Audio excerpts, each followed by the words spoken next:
날마다 살아나는 큐티 김양재 목사입니다. 오늘 큐티인 말씀은 사사기 20장 29절에서 48절까지예요. 하나님 아버지, 내 죄를 직면하고 하나님 앞에서 겸손히 살아가며 오직 하나님의 도우심을 의지하여 불살라짐을 면하길 원합니다. 말씀해 주시옵소서. 듣겠습니다. 모두 다 불살라지는 심판을 피하려면 첫째, 철저히 회개하고 하나님 앞에서 겸손해야 합니다. 29절에 이스라엘이 기브아 주위의 군사를 매복하니라고 해요. 이것은 이스라엘이 진정으로 회개하여 전쟁 방법 자체가 완전히 달라졌음을 보여줍니다. 그들은 이제 단지 많은 군사의 수를 믿고 안이하게 전쟁을 벌이지 않고 하나님의 뜻을 따라 아이성 전쟁 때와 마찬가지로 치밀히 전략을 짜서 매복 작전을 씁니다.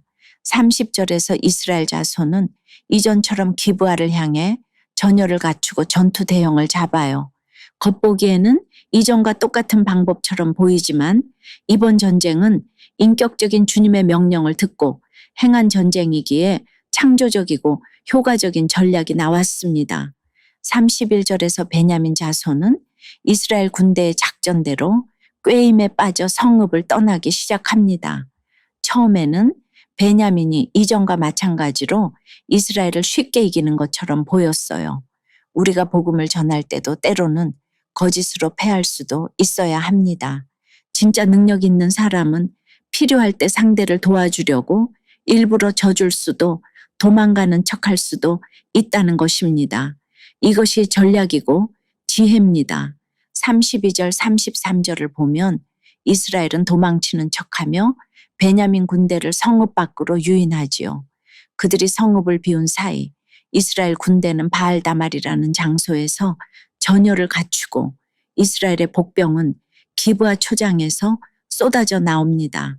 그리고 34절에 이스라엘 군대 중 선택된 10,000명이 기브아 성읍을 치기 시작합니다. 이스라엘은 이때까지 충분히 매복하고 기다렸다가 가장 결정적인 순간에 공격을 시작했어요. 전투는 치열했지만 이 싸움의 흐름을 주도하는 쪽은 이미 하나님을 의지한 이스라엘 군대였습니다. 35절에 결론적으로 여호와께서 베냐민을 치셔서 그날 이스라엘 자손이 베냐민의 군사 25,100명을 죽였다고 기록되지요. 전쟁의 전략이 아무리 뛰어나도 궁극적으로 승리하게 하시는 분은 오직 하나님이십니다. 여러분은 어떠세요?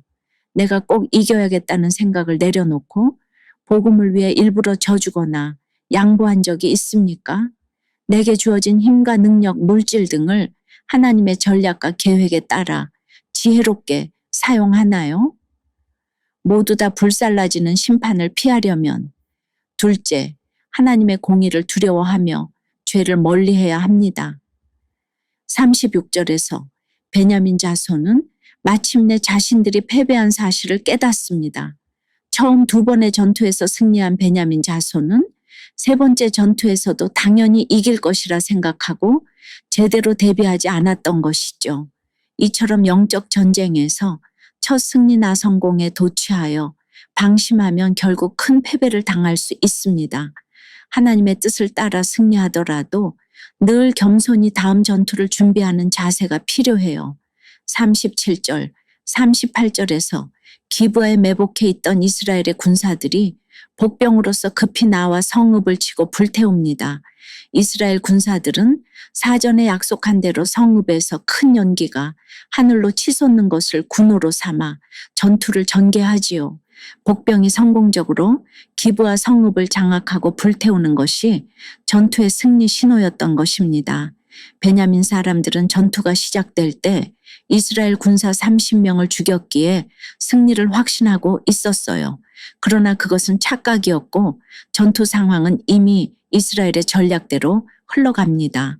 40절, 41절에서 베냐민 사람들이 뒤를 돌아보자 기브아 성읍에서 연기 구름이 기둥처럼 치솟고 있어요. 이 순간이 되어서야 비로소 화가 자신들에게 미친 것을 깨닫고 놀라서 두려워합니다. 우리도 죄 가운데 살아가다 보면 언젠가는 반드시 하나님이 그 죄를 드러내시고 심판하시는 순간이 온다는 것을 기억해야 해요. 그 순간이 오기 전에 회개하고 돌이키는 것이 중요합니다. 42절에서 베냐민 사람들은 이스라엘 군사들 앞에서 몸을 돌려 도망하려 했지만 이미 사방에서 이스라엘 군사들이 성읍과 길목을 차단하고 그들을 추격하여 진멸합니다. 베냐민 사람들은 더는 도망갈 길이 없는 진퇴양난의 위기에 처하게 되지요. 이렇게 사면초가가 된 상황이야말로 하나님의 심판인 동시에 우리에게 진정한 회개와 돌이킴을 허락하시는 최후통첩의 기회입니다. 그럼에도 돌이키지 않으면 결국 이들처럼 사방이 막히는 위기를 겪을 수밖에 없습니다. 적용 질문 드립니다.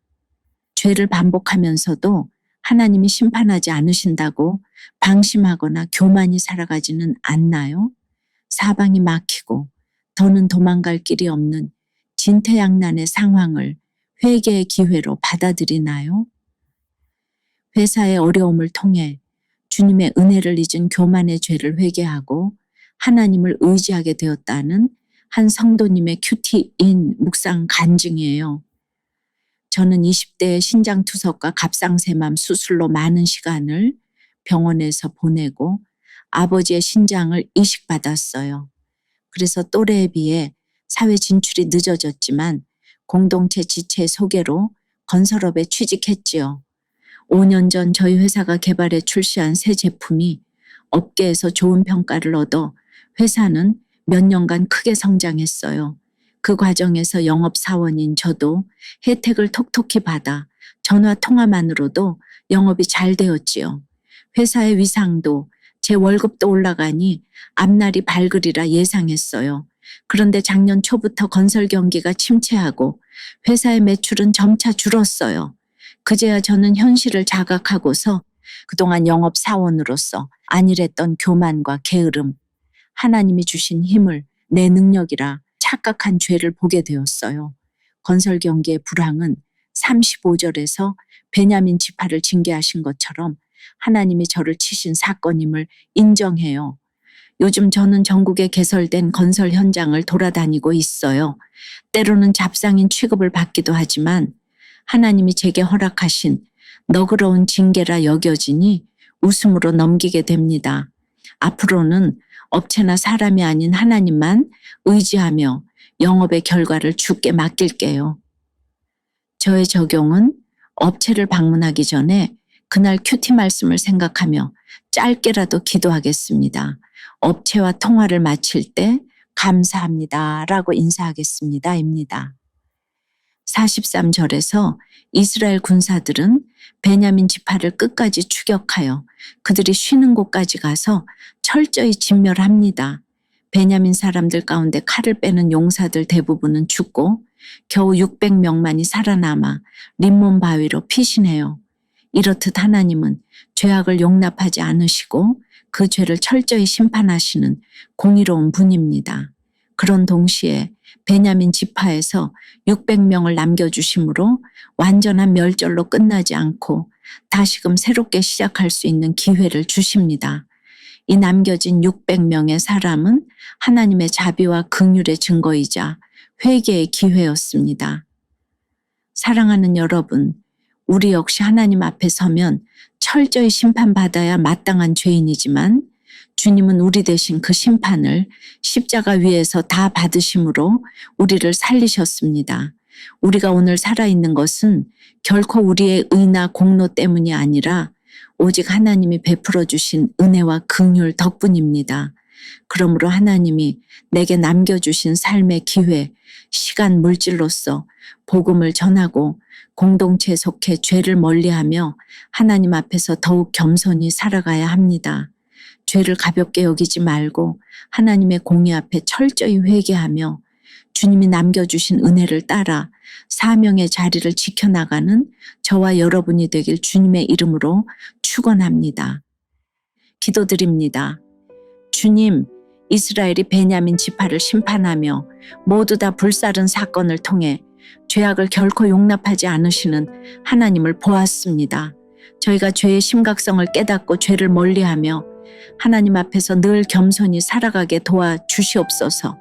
베냐민 지파에서 600명을 남겨주셔서 다시 시작할 기회를 주신 것처럼 십자가의 은혜로 저희를 남겨주시고 다시 일으켜 주셨다는 것을 잊지 않길 원합니다. 그리하여 남은 인생을 오직 주의 뜻과 영혼 구원의 사명을 위해 살아가도록 인도해 주시옵소서. 세상의 힘과 지혜를 의지하지 않고 오직 하나님의 말씀과 성령의 인도하심을 따라 살아가도록 저희와 함께해 주시옵소서. 예수 그리스도 이름으로 기도드리옵나이다. 아멘. 지금까지 우리들 교회 김양재 목사님이었습니다.